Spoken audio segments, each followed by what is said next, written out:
Boot crane ini sedang memindahkan batu bara dari tongkang ke palka, guys. Satu capit bisa mengangkut 30 ton batu bara.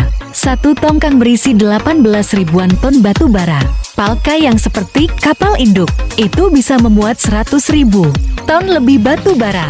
Perlu waktu 2 hari untuk bisa memenuhi muatan palka dengan batu bara. Bayangkan kalau memindahkan batu bara itu dengan menggunakan ekskavator kecil.